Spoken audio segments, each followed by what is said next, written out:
Hi and welcome to MediaNet at Home. My name is Simon and I'm your host for this afternoon. And today we are here at LVL, the world of gaming, which is a brand new gaming location here in Berlin.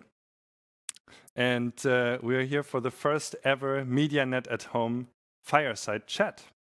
And I have the honor today of portraying a very exciting guest for you. And his name is Dorian Gorr. He's the creative mastermind behind this project. The location has been built and that we're in right now. A very innovative project, a gaming location of the first of its kind, which makes Dorian a visionary leader in the gaming space. And today we will get his insights that he will share with us. And I'm personally very excited for that. And I hope you watching at home are too. Of course, we're live on Twitch right now. And if you have any questions during the broadcast for Dorian, please feel free to just post them in the chat. Our team is monitoring the chat. And of course, we want to involve you too. Please leave your questions there. And the best ones, maybe your question, will get picked at the end of the broadcast. We dive too deep now. I would like to give a big thanks to MediaNet, who are putting on this program. And because today is all about the games, I would like to have a little message from the head of GamesNet, which is the Games Industry Initiative by MediaNet. And for that, I want to kick it over to Maria Wagner. Thank you, Simon, and hello, everyone. I'm very happy that you joined us to our brand new online format, MediaNet at Home, a format created from our home offices to be broadcasted at your home offices. MediaNet is a network of over 450 media and tech companies located in Berlin and surroundings. With this format, we wanted to give you an insight into our network and the key players. Me, as the head of GamesNet, I'm responsible and there for our games companies. And when I met LVL and Veritas, the company behind it, it were just two guys with a big dream. And now, as you clearly can see, this dream become a reality. And it's amazing. I really can't wait till LVL open its doors because you can see so much and experience so much. So before I start geeking out, please enjoy the stream. Thank you very much to you, our audience, and a big thanks to the man of today, Dorian Gorr, and our host, Simon Ohler. Now I hand over to the VIP area of LVL. Thanks. Thank you, Maria. We almost caught you geeking out there, so you have to be careful. But now I want to talk to the head geek here at LVL, and that's Dorian Gorr. Hello and welcome. Hey, Simon. Happy to have you in our place. Oh, thanks that I can be here, I guess. Of course. Can you tell us what this place is? I know we talked about it all mysteriously and so on. Yeah. Maybe you can give us a quick introduction here. Yeah, sure. First, we like to keep it a little mystery every now and then, which is also why we are only showing the VIP lounge for now. Generally speaking, LVL has a lot of things to offer. It's pretty much, which is also why it has the tagline World of Gaming. It's supposed to be under one roof, everything a gaming fan loves and needs and wants and craves, but in a new way. It's really a new way of thinking about gaming and esports spaces. So it's overall 2,500 square meter location over 2 floors. We have an event stage with a state-of-the-art noise cancelling solution that is unlike anything that has ever been built in esports. You will hear me saying that a lot. We have an arena with 200 to 250 seats. We have a public viewing cinema, a gaming area where up to 50 people can play on high-end PCs. We have a VIP lounge, obviously, full-stack production studio, virtual reality, training rooms, racing seats, full gastronomy, a shop. So pretty much everything, right? It's a place that we wanted to build where people can come not only to play, but to watch others play, to come to create content, to participate in tournaments, to just hang out and socialize like they would in a sports bar. It's pretty much all that under one roof. It's an event space. I hate when people call it an internet cafe or an arena or something like this. Don't call it that. No, never call it that, please. No, it's a community space. So for me, it's really a community space. And for us, the concept was really that we want to build this in the major city of esports in Europe. And we want to go into places that are very centrally located, because for us it's all about bringing this even more into the mainstream, showing people who are maybe only casually interested in gaming how awesome esports also is. So this location we're sitting right now, it's pretty much right at Checkpoint Charlie. So Checkpoint Charlie is like 50 meters that way. Very centrally located, and yeah, that's level for you. So, and it's supposed to be a brand. That's also really important always to put emphasis on. It's something that will have its own identity, will have its own voice, will have its own content shows. It's a banner that the gaming community is supposed to gather under. And we will talk more about this in detail later on. But yeah, that's fascinating. How did this come about? I mean, you don't just casually build a 2,500 square meter location in the middle of Berlin, Maria already said in the beginning there were two founders, two guys and a dream. How did this happen? So it's actually a longer story, but a fun story in the way that it really shaped my outlook on the philosophy of what your own losses and defeats can mean. Because this all started in the very beginning with a loss. So in 2016, I was pitching an esports startup for an accelerator here in Berlin, and was in the last round. They really liked my energy and the passion and the idea behind it, and was in the last round. And then I got the call, and they was like, "Yeah, it's all cool, but we're not investing." And I was like, to be honest, I was a bit pissed. Obviously, I was like a bit mad about it. But this turned out to be the best thing ever, because it wouldn't have worked the way I supposed. Now I see why they turned it down, and also this meant that due to this, I met the counterpart that I was always in former projects of mine missing. I've always had like what you would call entrepreneurial spirit in a way, that when I was 15, I programmed web pages and sold them to restaurants. When I was 18, I founded my own heavy metal magazine with 20 writers at the peak of it. All these like weird projects, I've always had that. But none of them were like a successful business, because that's the counterpart that I was always missing. I'm a like creative guy, that for sure. I know gaming and esports very well, but I was missing the counterpart. And in summer of 2017, I got introduced to that counterpart. And this was all due to the 2016 failure of me applying for the startup funding. Because the head of this accelerator, he's a good friend of the guy of the accelerator. His name is Jörg Reinbold. Give him credit where it's due, obviously. And he... For denying you. Yeah, for denying me. Thank you, Jörg. Thank you. Turned out to be the best thing ever. But turns out he's good friends with a guy named Thomas Felger. And Thomas Felger is what became the counterpart that was always missing to creative ideas that I've been having. So this guy and Jörg and Thomas, they've been in contact for years now. And every now and then they get together and talk about startup ideas, because Thomas is a very successful serial entrepreneur. He's a one-of-a-kind guy. He's the kind of person you have to meet to believe he actually exists. Otherwise, you would just think, that's mad, right? But he literally is the way he is. It's insanity, in the best way possible. They were talking about each other, and Thomas told Jörg, apparently, hey, I want to do something in esports. I think that's where the sports and entertainment industry is headed. And Jörg was like, I know a guy. Let me call him for him. And so my phone was ringing. Back then I was still working at Axel Springer. I used to be a professional journalist and host. And he called me and told me, hey, I have this guy. He's a very successful businessman. He's the CEO and founder of a company called Icon Mobile. They do the greatest stuff in technology on the planet. It's insane, really. He wants to do now something with esports. And I told him, hey, maybe it's a good fit. I have a good feeling about this. Can I give him your number? I was like, yeah, sure.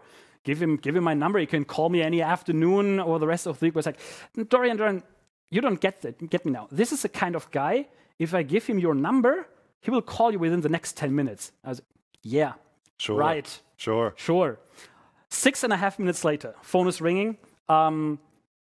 And it's this guy, Thomas, on the phone. It's like, hey, I heard good things. You had like esports startup ideas, blah, blah, blah. We talked for 5 minutes, and it was like, let's meet tomorrow for a coffee. And we met the next morning for coffee. Fun fact, 50 meters from here, French coffee house, a little place, and got to talk for 1.5 hours or something like that, where I spoke about the ideas that I've been having for esports, the products that I wanted to develop, my background overall. He talked about his. And after 1.5 hours, he was like, I have a good feeling about this. You know what we're going to do? Found a company. I was like, what? Are you insane? I'm pretty sure at this moment he didn't know my last name, and I'm pretty sure he'd never seen my CV because I never sent it out to him or anything. But he was like, no, I always trust my gut feeling. I have a good gut feeling about this. Even back then, Thomas, and that's why Level is the original vision of creating a space is 100% his idea. He was like, and we'll build a space, you know? My part then was figuring out what the space looks like and what's in there. So at that point, the idea was that we did some other things too. We hosted a Rocket League event in the station in Berlin. In the founding team, we were 4 guys: Mike, Thomas, Marcus, and me. We did the first Rocket League event. We did some consulting, what you do in the esports industry to get started. But even in that very first meeting in the summer of 2017, Thomas was like, and he had thousands of ideas, and I had thousands of ideas. Yeah. And even then, he was like, yeah, we build a space where people can come, but we make it cool, you know. And this turned then into... What did you think about that at the time? 100% the right fit. I was somebody, I used to hang out in Berlin. We used to have an esports bar called Meltdown, right? They're all over the place. They're also in London. I helped paint some walls when really? they opened. Yeah. The guy who ran the Meltdown Berlin in the last stages, he's actually working for us right now, which is great. Shout out to Phil. But for me, I was 100% convinced that, and it was actually also one of my ideas that we build some new tools of bringing people closer together in a real environment again, you know. But Thomas was the first one to throw it out. We built a space. I would have never dreamed about building something that is as monumental as this. Yeah. But I 100% was convinced that this is the right call. Because take a look at Gamescom, for instance. I'm 100% convinced that Gamescom is not at all so successful because you can play a new game for 15 minutes. You stand in line for 4 hours to play 10 minutes of the new Battlefield or whatever. That's not why this is popular. But Gamescom is popular because you go there and you are among your own kind. You are socializing only with the gaming community. You can be the biggest nerd ever, right? And you will be cool there. And that was, to me, when I was first at Gamescom, that was actually a wake-up call in the sense it was like, that's the reason why I enjoy being here. You need to bring people together in real life. Absolutely. And that's what Level is all about. You know, for us it was then, which is why I hate when people call it, let's say, an esports arena or anything, because it's a space that is supposed to deliver that same kind of experience of connecting you. If you go in there, you are the biggest nerd. Maybe outside people treat you a bit like, hey, that's a geek or whatever, even though it's gotten way better than from the time when I was growing up, to be honest. But I see that's where the massive potential is. Gamers are like very social people. Gaming itself is a very social activity. That's something mainstream people never really got, I feel. But and that's why I think Level will be an amazing place, because you will come here, you will have a drink, you will have a burger, you will play some games, you will meet new friends, you will form teams, you will stream from here, you will participate in tournaments for the first time ever. And for me, it's all about creating that experience, that you come there and you feel like, this is it, I'm home. And that's a really wonderful vision. And you said, for you as an entrepreneur, it took you were kind of missing your other entrepreneurial half to get that done. And I also remember you telling me another time that you can't just have, well, the key thing is that the other half that's maybe wired a bit different than you, they need to share the same vision. Absolutely. I think it's important, to have success in this, you have to believe in the same vision, that you believe in the same product. And that's not something that just me and Thomas share. That's everybody working here shares 100%. The team is incredible, really. But I think you also, especially like from the top level, you need to have like these complementing elements, right? For instance, if I put me and Thomas in one room, we are in many ways very much alike, like in terms of how we see things headed or the creative vision for it. We are both very passionate people. But on the other hand, he has something that I was definitely missing in all my former endeavors, and I'm 100% convinced. I mean, if I would have, I mean, I could think of stuff like Level, obviously, right? But I would have never been able to pull it off without somebody who has the business experience that Thomas has, for instance. And this is something that's so interesting to me. How do you pull that off? How, quite specifically, do you get from the idea, oh, we build a space, it's going to be awesome, to, well, we're sitting in it, it looks super slick, it's amazing. I hope you can open it soon. What do you really need to do? How do you set one foot in front of the other if you have such a giant vision in front of you? I mean, every now and then, if somebody phrases it the way you just did, sorry. Go ahead. I will join you. Stay hydrated. Sorry for that. So, no, every now and then, if somebody phrases it the way you just did, it becomes very surreal for me in the way that I still can recall the very moments that we were sitting that in one like startup office room without even laptops, you know? And how over the course of just 2.5 years, because if you see this space, it's incredible that it took just 2.5 years to get from the initial, let's build something. And it was like a step that cost me a lot of gray hair, apparently. Like starting from like first scouting venues in Berlin, that's not an easy task to achieve. It's also thinking about the concept, you know, what do you put actually in there?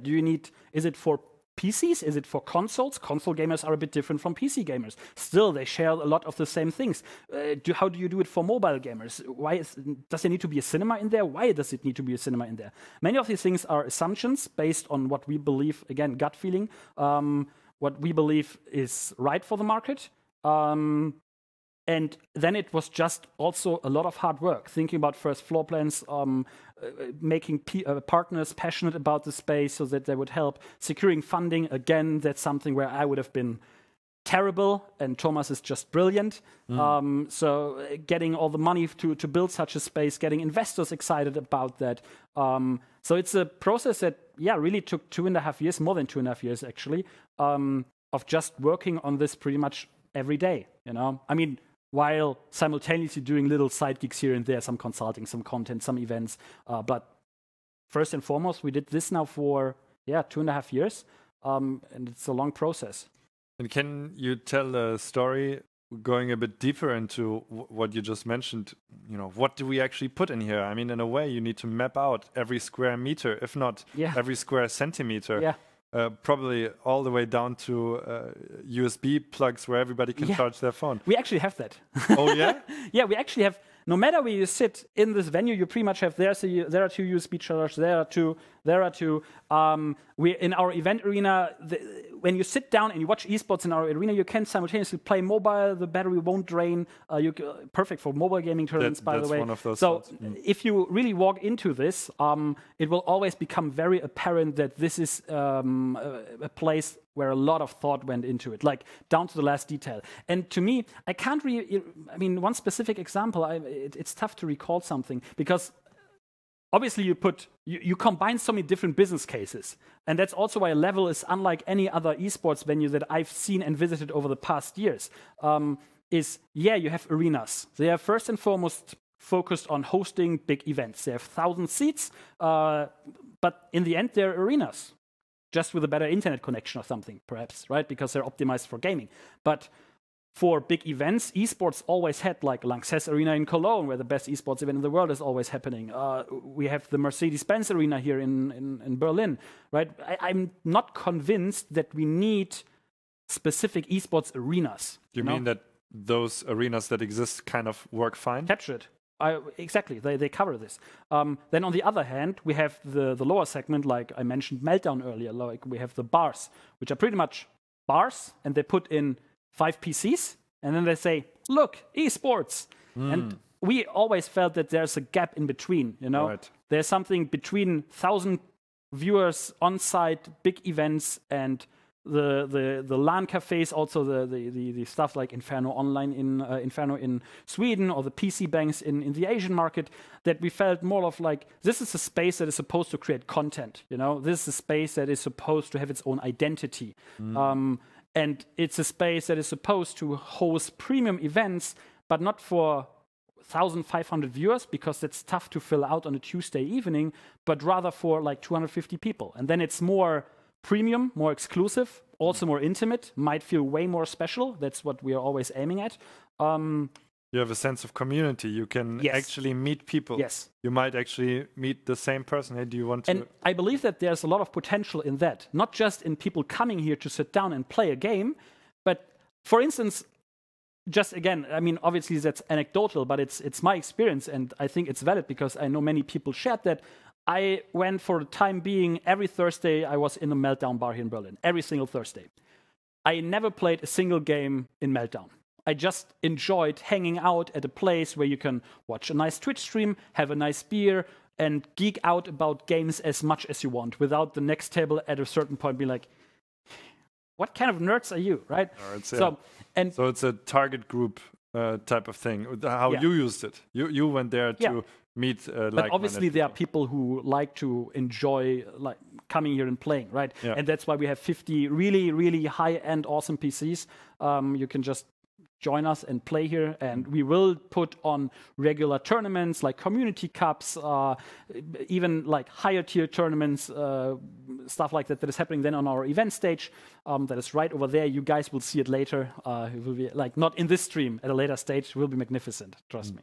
But yeah, community, sense of community. This really was like the entire focus of everything was always what does the community want? Obviously all people working behind this company are a part of the community in the sense that we mostly only employ gamers because it's important to know the product or know the target group to be a part of this. And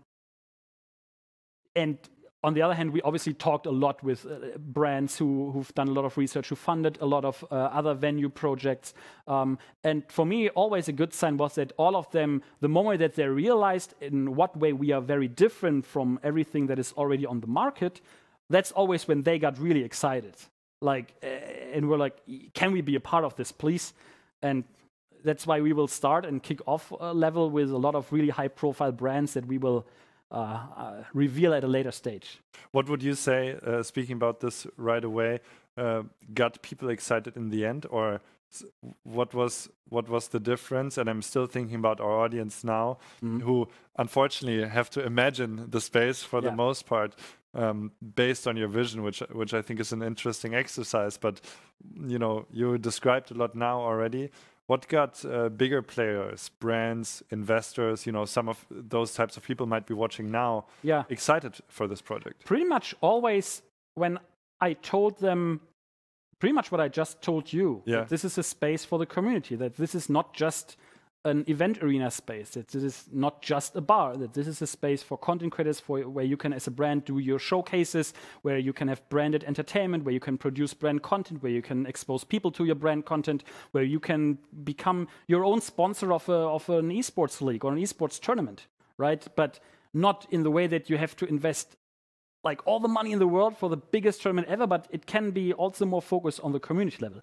Also, I feel that in terms of high-tier esports, the publishers and the established players on the market, they've already done a great job of covering all of that, right? Look at Blizzard with the Overwatch League, obviously has some problems here and there, but it's a cool product. Look at Riot with the LEC, fantastic product. They do all of that, but that's only the top-tier segment, right? There's a tier below that, the community level, the semi-professional level, people who might be interested in going more pro to dive deeper into esports, but there's no structure, there's no place, there's no content for that is on the same level as a major broadcast, and that's what we want to deliver. We want to focus on the community level, more or less. Obviously, I'm happy to have show matches with the big teams in the world here too, sure, but I want to show people who are just average Joes. They're passionate about their game. They would love to maybe form a team and play in a tournament. We want to give them the regular opportunity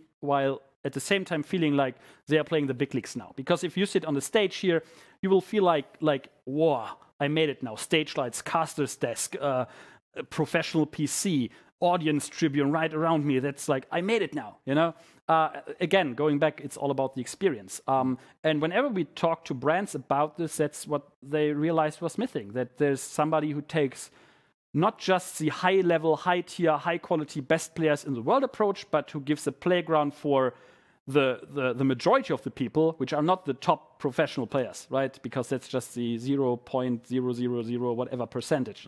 And that's what got them excited, because it's their target group, obviously. Of course. And I think it's also a lot about you, to be honest. I think, I mean, I'm getting a little bit excited when you tell me about this. I'm like, oh man, this is really, it's almost like... That's humbling. It's almost like you are your own best customer. And I want to talk about that with you next. Before that, I would quickly like to speak to the audience. Hello, chat. How are you? Hope you're well.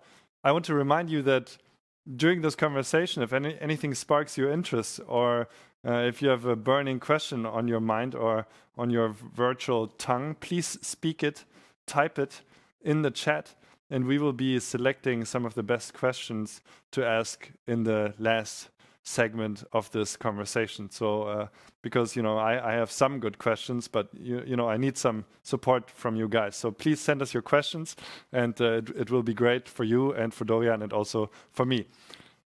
With that being said, back to the regularly scheduled program. I want to talk about you a little bit more. Okay. And you're like, it's almost like the kid inside you built himself a little playground. Yes.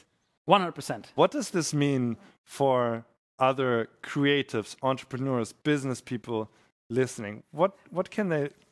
Please, just speak on that. Yeah, I think that's a very important factor of it all. I think if you build a product, you can only build a good product, whatever it is. Like this, that has nothing to do with gaming and esports even. You can only build a good product if you're passionate yourself about the product. That's something I'm 100% convinced, always have been. That actually goes back also to, I was trained as a professional journalist at the biggest European journalism school. I have a degree from them. Very first day of journalism school, the head of the journalism school comes out, and it's a sentence that always stuck with me. And he was like, no matter what you do in the next years, no matter where you will end up, never forget the reader within yourself. And that's pretty much the same thing, right? Getting goosebumps from that. Nice. No, it's a good quote that always stuck with me. Because I think it's 100% true. I think if I'm in my mid-30s now. 34, so early 30s now. You look quite young. Sure. But I know many people in their 30s who abandoned gaming after a while because work life, then you have a relationship and kids and families and all these kind of things, and gaming gets in the background. For me, that was never the case. I have a family, but gaming is always there, present with me every day. I'm so excited about every new game release. Can't wait to be the first one to play them. So I never lost touch with that.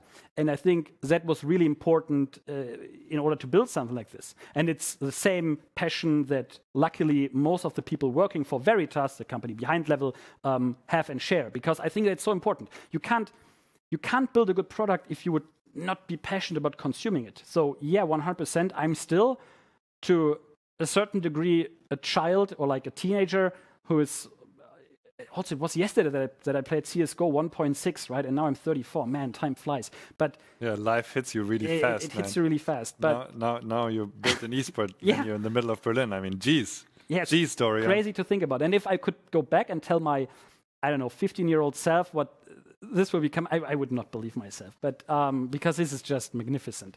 However, in terms of for other entrepreneurs, it's tough to force something like this. I don't think you can force something like this. I don't think so. So my advice in that sense is always try to work in something that you're passionate about, but also that there are two sides to that coin too. The problem with working in an area where you're very much also a consumer, a fan really, has always the downside of that you pull your entire life, you put your entire life into this. You're all in, all the time. Like you think, I dream about work. I literally, pretty much every night I dream about work. I work on Saturdays in my mind, I work on Sundays in my mind usually. You're always all in, And if something fails and you were so passionate about it, it hits you even harder. It's not just a job that got killed, You know, it's not just your company, you know, finding a new one, right? If this would, for whatever reason, fail, which it won't, it would be a devastating blow because my entire heart and soul is in this, and I've done pretty much nothing else for the past 2.5 years than this. So there's definitely an upside to be having like not this kind of emotional connection to your work. I personally couldn't have it any other way. I couldn't motivate myself. I can only work on things that I'm really, really passionate about, which is why I never had a traditional side job or anything. You know, I started building web pages and sold them to companies at 15 because I was passionate about web design. I really was passionate and read books about it all the time. And I was passionate about heavy metal music, so I founded my own heavy metal magazine, like these crazy things. But obviously, it's very time consuming and it will be a lot on your mind. So obviously my advice is, I think you build better products when your heart and soul is in something. You definitely need to be a regular consumer of your own product in order to make this a good product. But there will come a downside with the emotional connection that you will have with your product, 100%. How do you fuel that? How do you keep that going? Yeah, that's a tough one. I think you need these. It always helps if people, if you every once in a while take a step back and just remind yourself how far you've come. For instance, right now it level looks awesome, but obviously it was a long and hard way to get here. There's a lot of work that went into this space, 2.5 years of it. And obviously not every single step of it was 100% enjoyable. No company is ever. Whoever tells you that is bullshitting you. But I think, it's important to every now and then take a step back and just realize, like, from milestone to milestone, how far you've come since the last time. And just, like, think about the opportunities out of each of these situations. And at the same time, these little success moments, they really help you a lot too, you know? For me, it was always, whenever a new brand got really excited about it, whenever an esports team that we talked to about the space got excited about it, that was always like, yeah, we're on the right track, you know.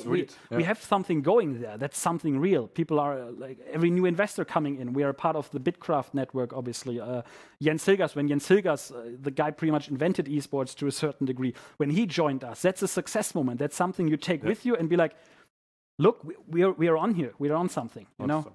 And I think that helps you a lot because obviously keeping motivation high is always a tough challenge and task to achieve. How is it for people who are just starting something? How was it for you when you started things? Because you don't really have a track record that you can look back onto. You don't really have success moments yet. No.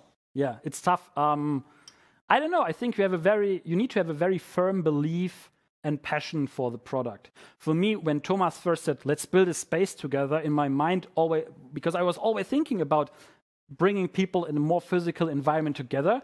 And when he let's build a cool space, it was like, click.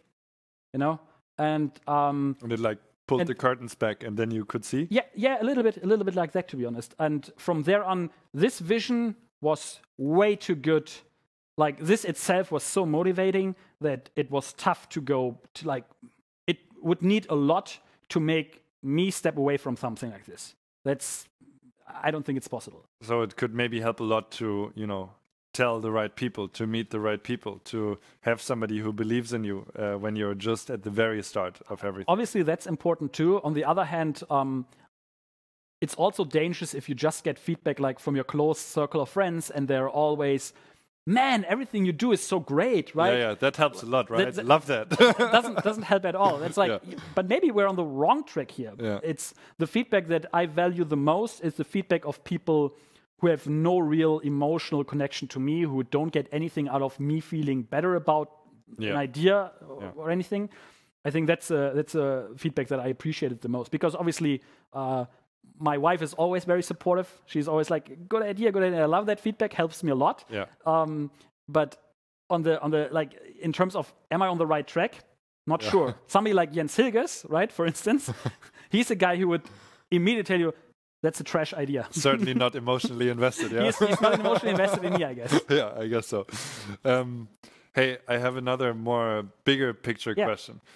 How would you say the thing that you built, the vision you've had and so on, and also keeping in mind your child identity in it. How would you say does this make gaming better as a whole? Like, the topic of today is, does gaming need a level up? Yeah, it does. Level up, you get level it? Level up, yeah. Pun intended. Indeed. Nice. And how do you see that?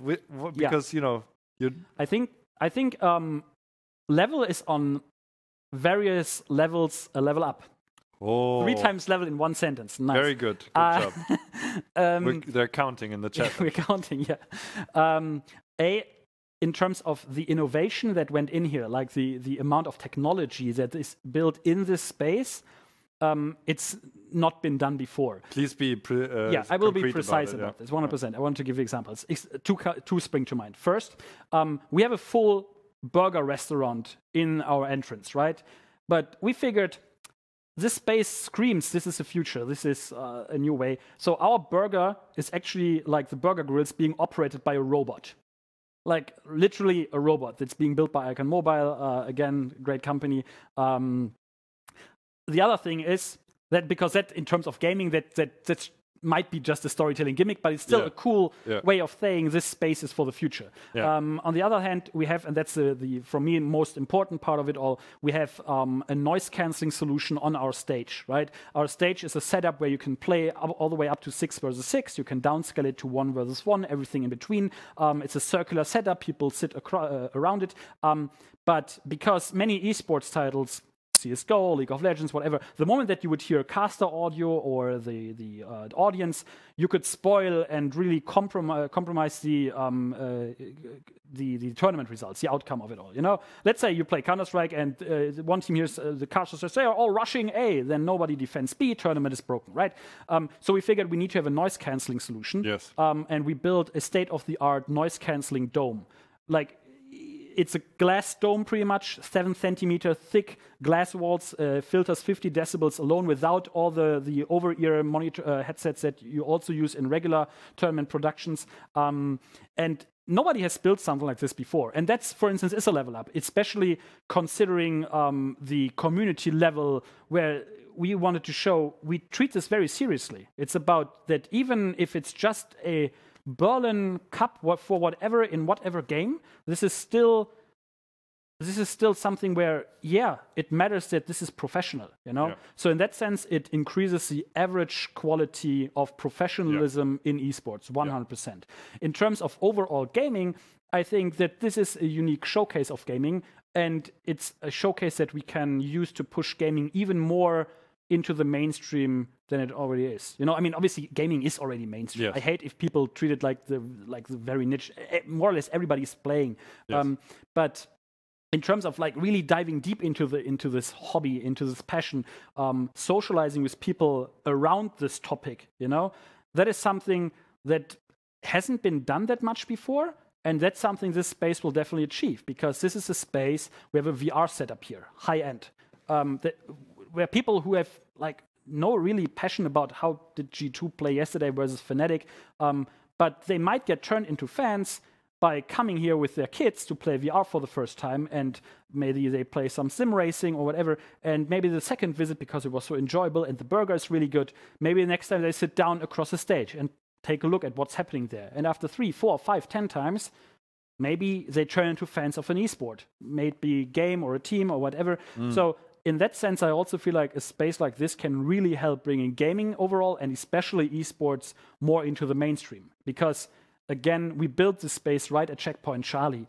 That's a space where tourists come. Obviously, our target group isn't the typical like goofy hat-wearing Checkpoint Charlie tourist, but school classes are coming by. All these like casually interested people walking by. It's very centrally located, and I think that's an important factor of it all. If I would have walked past Level with my mom back in the day when I was a kid, I would have nagged her to hell to get in there, and she would have had to nag me back to get me out of there. I can be sure of that. And the cool part is now for the first time we see that the native gaming audience, the people who really grew up with gaming, for the first time ever, they're having kids. So what I will definitely see in the future is like even more this being like a family hobby, this being something where fathers, mothers, daughters, sons connect with each other in the sense that now they have their own favorite team. It's like like with the Bundesliga, right? Where you are a fan of Hertha BSC because my dad is a fan of Hertha BSC, and then it passes down the generations. And I 100%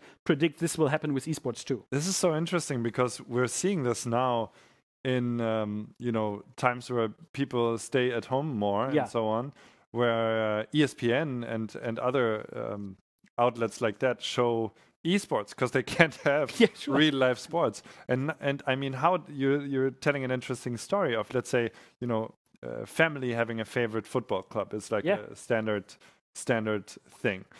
And now, and this never happened because the kids watching esports were always isolated from and that's where again and here you can bring that together. It's esports for the whole family. 100%. But it's true. And I truly believe that this has so much potential. I really agree. I mean, it depends from game to game. That's also a major misconception that people have. Is like, esports is like football. No, esports is like sports. And in the sports, you have everything from football to like riding on horses and shooting things.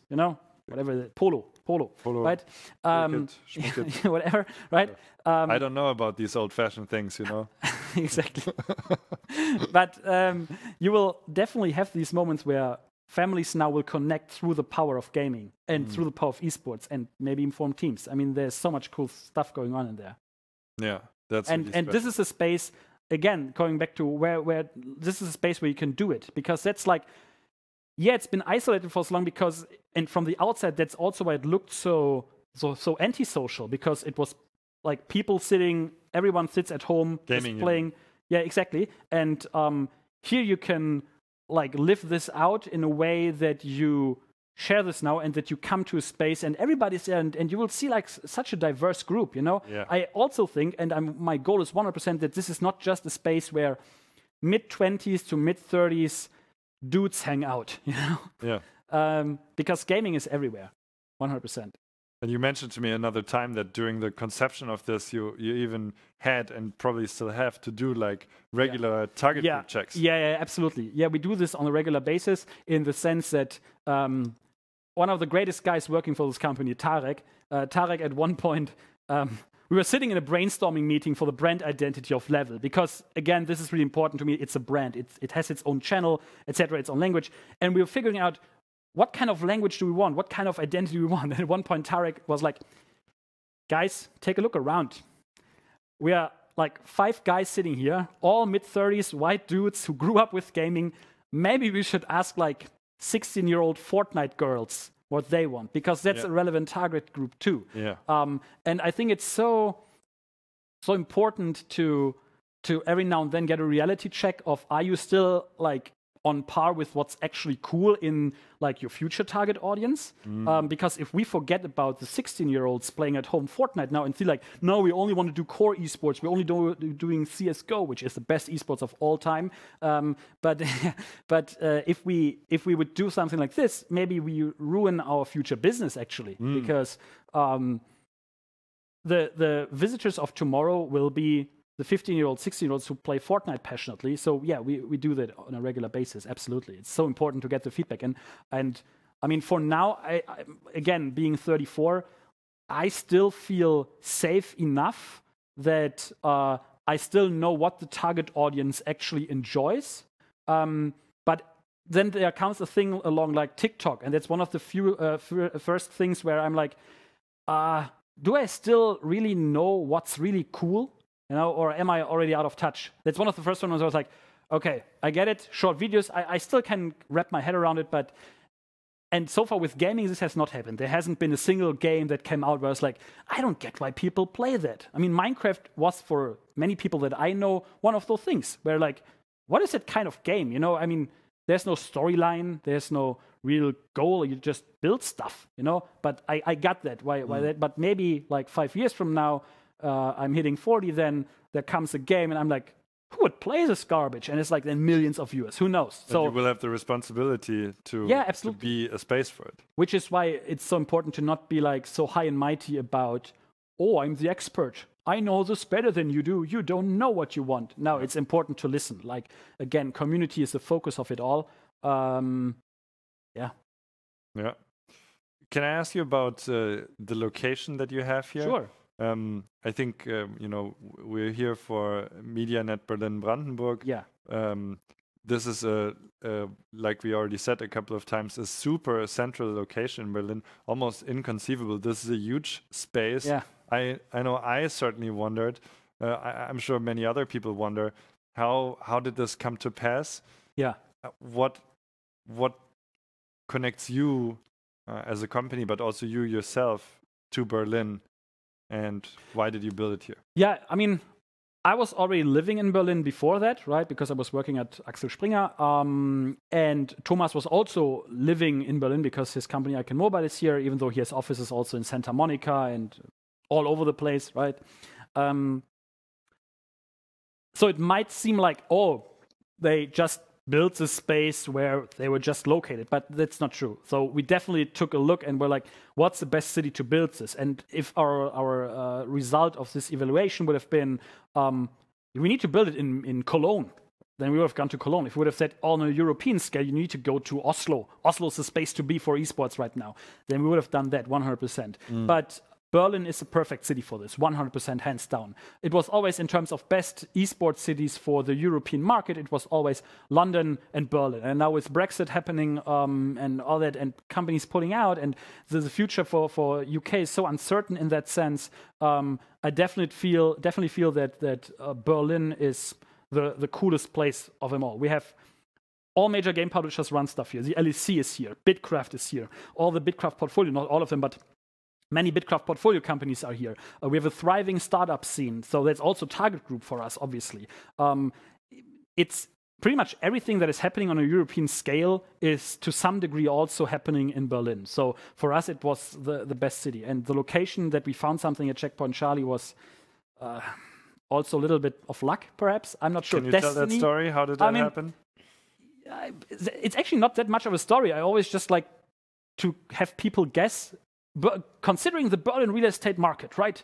How do you think, how many locations do you need to scout in order to find a space like this? And you have seen the full space, so you know what this looks like. So, I mean, you need a pretty big space, right? So there aren't probably that many big spaces. So I would actually guess the number slightly lower, but I would say like 15 to 20, probably. Yeah. This was, I think, the third place it was destiny, 100%.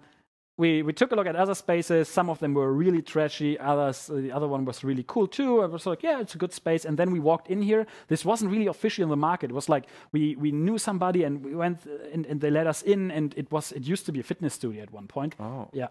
And now it's an esports studio. That's cool, right? Yeah, that's nice. And we went in here and we came out of this and like, yeah, screw all other places. It's this or nothing. It's this. I mean, it would have been another space, obviously, and we would have made it work, but the space fit perfectly what we wanted to achieve with this. So, yeah, but Berlin, perfect city for it. Obviously, we really want to take LVL Global. So this is a global brand, a global endeavor. We are currently scouting the possibilities to go to North America, South America, rest of Europe, and then after a while also the Asian market, but they are, let's face it, 10 years ahead of us. Yeah, that's true. Yeah. So I rather have it that we build a cool brand in the Western hemisphere of it all. And then after a while, when LVL becomes the global thing and people know this logo and know what this means, that they then, when we go to Asia, be like, yeah, LVL, the Western global gaming venue phenomenon now comes to Asia, and then there will be much more hype going on. So, yeah. You mentioned this a couple of times now. Maybe now is a good time. What does LVL mean? What will this brand stand for? I know you have a very strong opinion on that. Yeah, in the sense that we really had a lot of creative meetings about finding our own tone of voice, and we did like these mind exercises, and where we were sitting down and we're like, did you get hypnotized or something? No, more like these fun exercises. Like, if LVL was a professional WWE wrestler, which wrestler would it be? Okay. Like, and the answer is early Attitude Era, The Rock. You know, something like this for the wrestling fans out there. So like people's champion, self-confident, maybe a bit cocky, sometimes over the top, but people love him. We found like this, something like this. Fantastic, yeah. So we did all of these kind of exercises. And now for us, it's about, so we have a very detailed document about this, really like a Bible, like a tone of voice Bible, and a look and a feel. And like from a design perspective, you will see that everything in here is designed with like these triangular shapes. So it reflects really the LVL brand. So it was really finding about like a design language, but also like a show language. And now we will turn that in these upcoming months, where Level is unfortunately not open. We were supposed to open on March 26th, but considering the current situation, we are simply waiting for having the permission to open this space. And until then, we are creating already studio shows and productions and stuff like that. Please talk a little bit about that. Yeah. I mean, I would have asked you, but I mean, you're also the journalist here, so yeah. I'm not mad that you okay, went cool. ahead. Simon is not yeah. mad. Yeah, just about. I'm containing myself. Okay. No, what is, we have a situation which we lovingly call the current situation. Yeah. What do you do about it? You had to postpone your opening. Yeah. And what do you do now? First it was, postponing the opening was obviously a bummer. I would say wallowed in self-pity for half a day, but not more. That's quite a good, quite good. I mean, you have to imagine, like, I literally was in this company from day one, and from day one it was clear we will build something. So you work for 2.5 years towards one specific day. I mean, it wasn't set in stone that this is the day, but generally speaking, you work towards this specific day of opening the space. And then having this taken away by nonetheless by it took a global pandemic to stop Level, right? That's what you want to tell, at 100%. least yourself. No, but No. I mean, anything else when we started this, when Thomas approached first investors, when I approached first brands, for the very first time, when you just had like floor plans, people were telling us, you guys are crazy. That's not gonna happen. You're insane. We're like, watch us, right? We're gonna do this again. Cocky, self-confident. Just we have this can-do attitude that you need to have in order to bring something like this into fruition. And having then this obviously taken away from you, was a bummer. But in the end, I always say the grand opening is not cancelled; it's just postponed, right? And after this crisis is over, and we are all allowed to go out again and socialize and hang out with a group of friends, I think this will have an even bigger impact, because then people will crave hanging out more and socialize. Even the most anti-social gamer at home, he will be like, man, finally, let's get out of the house and hang out with other people. And generally speaking, what we do now in the meantime is we made a shift. Like after the first day, we had a brainstorming session in the top management board of the company, and we said to ourselves, let's treat this like an opportunity. Obviously, it's a dire situation that we're in. We're all in this together. That's a good part. But let's make the best out of it. It's also an opportunity. Right now, people need entertainment at home. They need gaming, and esports content has a huge opportunity right now because there's no traditional sports, and traditional viewers who miss competitive entertainment formats, they might turn into an esports broadcast now. So let's find formats, and that's what we are currently doing. We are currently having a couple of really, really cool projects that we will announce soon about studio shows, productions, online tournaments that we host from here with like a two-person setup for the community, where people all over the world will play in Level tournaments with cool prize pools. Always very innovative. We don't want to do the regular stuff. So you're taking the local nature of Again, Level sure. online. Yeah, in that sense, but it was always supposed to be like that anyway, because this is not just, and that's always important again to put emphasis on, this is not just a physical space, but it's a digital production company in the end that uses, like Level is a studio that you as a customer can just enter. You go there, but everything that is happening in these walls can, should, and will be transformed into content that is then broadcasted on our digital channels, right? So it was always meant to be that we produce stuff for the digital community, right? So that even if you visit Level once, you have an emotional connection perhaps, then you visit or you watch from afar, and on the vice versa, it's like you've watched many Level broadcasts, and if you're ever in Berlin, you 100% make sure that you go and check out Level, right? It's and like now you can be in a TV show that you usually watch, 100%. but you can really just always go there. You don't need anything You can just come there and be part of like the Sportschau that we have in Germany, right? But for esports, something like this. You can just go there and be a part of this too. And that is what we do now in a slightly different variation, that we still use. We have a production studio, a complete production crew, all motivated and eager to produce cool formats. Why don't we do it? So we approached many brands, we approached many partners. We have so many cool projects in pipeline.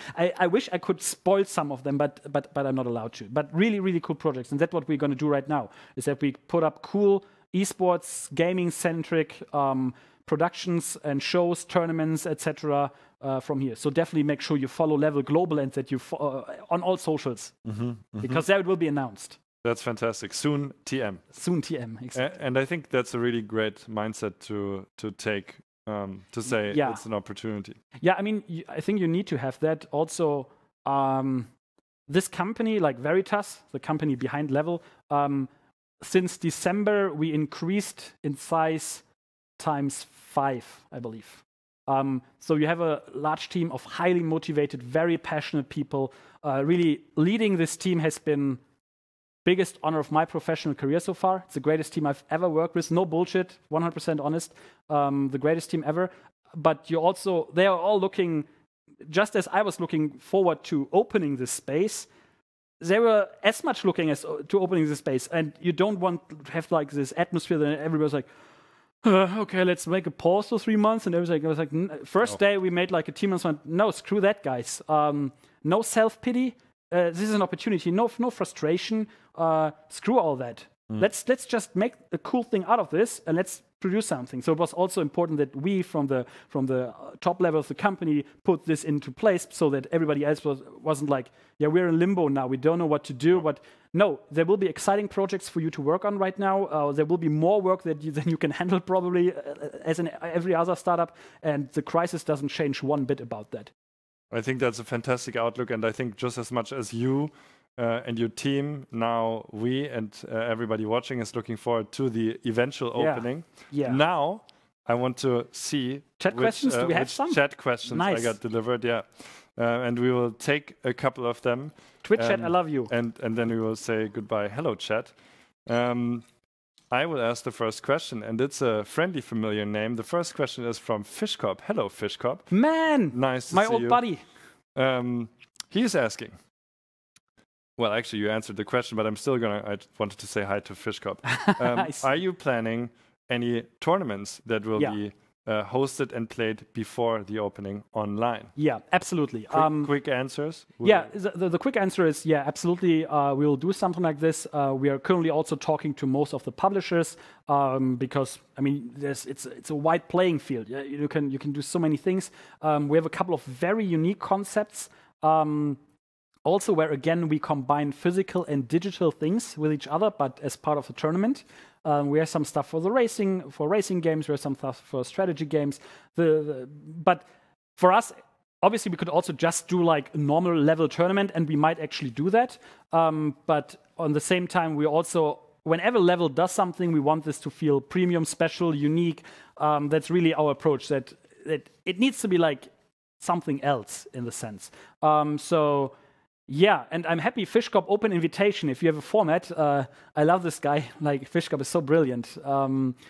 If you have a format idea, please feel free to pitch it to me. We will do that. Sweet. Next question is from Tiny Crocodile Studios, and it's a very open-ended question. So we're getting towards the end, so we have to be a bit quick-fiery about them. Sorry, I'll be fast. I like to talk a lot about this. I know. That's why I'm here to help you. I'm your counterpart today. It's good. How do you feel about collectible card games in esports? We'd love to have tournaments for our game in the future. And awesome. I won't plug the name here, but I will tell it to you later. Feel free to reach out to me. I'm a huge collectible card game fan. You're a big Hearthstone player. I'm a very big Hearthstone player. Just hit Legend on Sunday again. We have a pro gamer here. Yeah, no, more or less. I'm a professional Hearthstone gamer. Hearthstone, I'm a very good Hearthstone player. Yeah, I also played Magic the Gathering a ton when I was growing up, so that's very natively my blood. So feel free to reach out. Definitely happy to talk to you guys. I love card games. I think they are what poker is to the world of sports. That's what collectible card games are for the world of esports. Very enjoyable and relaxing to watch while delivering some form of competitive entertainment without like all the adrenaline rushes that Rocket League or Counter-Strike or League of Legends give you. But yeah, definitely reach out, 100%. It's more like a relaxed adrenaline rush. Yeah. It's my favorite adrenaline rush. Last question from the chat, from Weasel JCD. Question, as far as I saw, your business partners from the US. Is the entity they incorporated you a US one or a German one? No, also that's not factually true. That's not true, right? Yeah. No, Thomas is a German guy, born and raised in the south of Germany, moved to Berlin, become a very successful digital entrepreneur. He lived in LA for almost a decade, I believe. So there's a relation to the US, and you mentioned earlier already. Yeah, I mean, and I also think that this is where his can-do attitude comes from, that I was always missing. You know, why I haven't found my counterpart before that is because in the German industry, no matter where you are, especially with good big companies and corporations, they will always tell you, hey, yeah, we are also now startup. You know, when like 10 years ago, when startups became really cool, you know, everyone was like, hey, we're a startup now too. We work just like the startups, and then we create the next Google. And it's like, yeah, no. And I definitely see that the US has a very different mindset on these kind of things. And Thomas, having lived there for so long, he really took that mindset with him, which is why, going back to the way we met, when I walked out of that meeting, right, where he was in the idea, we found a company. I was like, what? Because you don't have that in Germany, that somebody calls you up, you have a 1.5 hour conversation, and afterwards he tells you, and he's a very successful business guy too, right? Yeah. He tells you, yeah, we're going to do a company together. Yeah. You don't have that in Germany. It's like you go on a first date and then one of the two just says, yeah, we're together now. Yeah, exactly. You don't really do that. Exactly. It's weird, right? But it was so, for me, I walked out of that meeting and immediately called my then girlfriend, now wife, and called her and was like, I actually think I'm going to leave Axel Springer. And she was like, are you insane? What kind of meeting did you have? I was like, yeah, I met a guy. And he has exactly the can-do attitude that I was always missing. Somebody who's just like, yes, we haven't figured everything out, but you know what? We don't need to. We just start and see where it takes us. We just figure it out on the fly. Obviously, we have a plan. We make plans on the way, but let's start. Let's do it, you know? And that's something where in Germany you always have this mindset of, maybe we do a 2-month test case to check if this and this. And it's always like the moment that they decide that they want to do something, everything, the hype is already gone. So that's where Thomas being, having lived a long, maybe he was always that way. I didn't know the guy before he moved to the US. My gut feeling is he was always like this. Yeah. But the US just brought the best out of him. But the US brought the best out of him potentially. So I definitely think that's possible. Our business partner, Thomas, the founder of Veritas Entertainment, he's a German guy. So also the company is founded in Germany. So yeah, we are what we call in Germany a GmbH, GmbH, right? So limited. That's a very specific question. Actually. Yeah, it's very specific, but it brought out another great anecdote. Story. Yeah. And I think we will close at that. Thank you. I would like to give you a last quick word. Yeah. What kind of invitation would you like to give out to everybody who's watching? What's your message? Yeah. Then you can close it out. I'm looking into this camera right now. Gamers worldwide watching right now. Level will be awesome. Level will be open soon, I hope. Let's see how the situation develops. And thank you so much for watching. Thank you for having an interest into the shared vision of ours. It has been an amazing journey, and once we open, there's no way of stopping Level. Trust me on that. In the meantime, stay safe and healthy. Fantastic. Thank you so much. And I would really like to thank you now for your time today, and for your vision and for your creativity that you shared so clearly with us today. And for sharing your insights and for creating something that we're in already. Yeah. That's the first of its kind. I think that's really special. Thank you so much. My pleasure. My pleasure too, and I hope everyone else's too. And I would also like to give thanks to MediaNet, who put on this program today, and who are a great company who's building a stable network to empower all sorts of companies that could also hopefully, if you were watching today, MediaNet community, big shout outs, profit from the insights today. And I would also like to thank MediaNet for staying committed to their mission with projects like this, even in relatively difficult times. I would also like to thank our sponsors, who are Cluster ICT, Media and Creative Industries of Berlin and Brandenburg, and of course, Berlin Partner. And last but not least, I would like to thank you, dear viewer, for watching today, for taking part in the chat, for sending in your questions. It was really nice. Thank you for the help that I so dearly needed. Did you like what you see today, what you saw today? Then please again let us know in the chat. Also, you can tweet and follow @LVL Global and @MediaNetBB. to stay tuned, and the same handles apply to Twitch at LVL Global and at MediaNet BB. And there you will be informed of the latest news, like, for example, the next episode of MediaNet at Home Fireside Chat, which will take place in 2 weeks on the 28th of April. It will be the initiative, like today we had GamesNet, then it will be ProductionNet, and it will be with Sendet de Beze, who's a social entrepreneur, who's the head of Greta and Stark's GmbH. And that will also be here, live on Twitch and live from where we are sitting right now. Until then, thank you very much. Stay healthy, stay at home. We love you. Thank you. Goodbye.